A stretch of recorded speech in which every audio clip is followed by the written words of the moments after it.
Nous sommes au Sankuru, dans la ville Lumumba. Mesdames et messieurs, comme vous le constatez, c'est l'arrivée du ministre de l'Ici, Moïse Nzangi, qui n'a pas tardé, qui n'a pas gardé ou soit croisé ses bras pour ne pas voir aussi quelques coins du Sankuru et surtout de la ville Lumumba. Mesdames et messieurs, son arrivée était vraiment brillante parce que c'était pour clôturer l'année académique 2022-2023 à ville Lumumba et surtout dans la province du Sankuru. Comme vous constatez, mesdames et messieurs, l'arrivée des ministres était aussi pour d'abord visiter là où Patrice Emery Lumumba, le tout premier ministre de la République démocratique du Congo, était né. Comme vous le constatez, le ministre Moïse Nzangi, accompagné des membres de la famille de Patrice Emery Lumumba, dont nous avons l'oncle Totolo, et aussi les journalistes DJ Shonda Lumumba, le petit-fils, qui était à ses côtés, mesdames et messieurs, et les groupements, pourquoi pas parler aussi les chefs des entités, comme vous le constatez, maire de la ville, y compris le bourgmestre, ne pas rester pour cette manifestation. Nous sommes allés en direct pour vous faire vivre la réalité de la province du Sankuru et vous faire preuve là où Patrice Emery Lumumba était né. Je vous précise que Patrice Emery Lumumba était né en 1925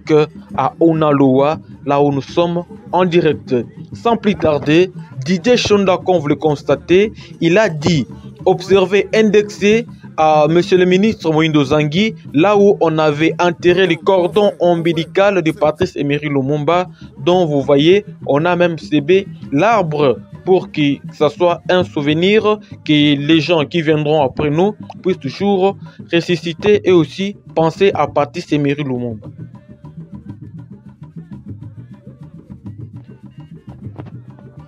Ça n'a plus tardé, comme vous le constatez aussi,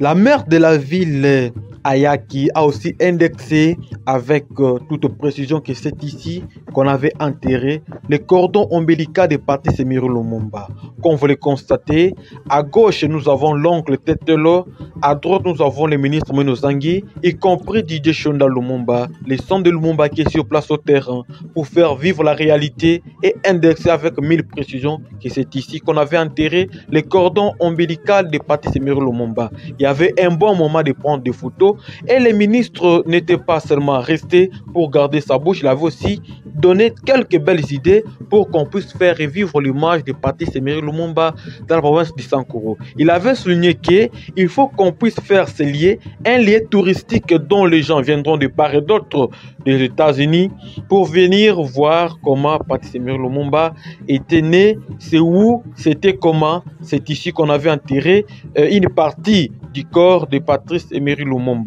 Mesdames et messieurs, l'excellence a été touchée pour voir aussi l'état de la maison tellement tombé en faillite pour ne pas réhabiliter là où Patrice Emery Lumumba habitait avec ses parents. Mesdames et messieurs, il y avait de belles idées sorties de part et d'autre pour qu'on puisse soutenir l'initiative des présidents chefs de l'État aussi, comme vous le constatez, Félix Antoine Tshisekedi Tshilombo. Après tout cela, on a aussi retenu que l'excellence avait souligné noir sur blanc que nous devons honorer Patrice Emery Lumumba parce qu'il avait donné sa vie pour sauver le Congo et c'est l'Afrique en général. Mesdames et messieurs, nous devons retenir encore que Patrice Emery Lumumba, il était l'un des tout premiers ministres de la République démocratique du Congo et un élève brillant. Il y avait beaucoup de gens qui étaient touchés avec ces soucis de développer, de faire vraiment ressusciter l'image et les idées de Patrice Emery Lumumba. À cela aussi, le professeur Jean Eloro n'était pas resté pour donner ses avis et aussi être touché par ces soucis de Lumumba.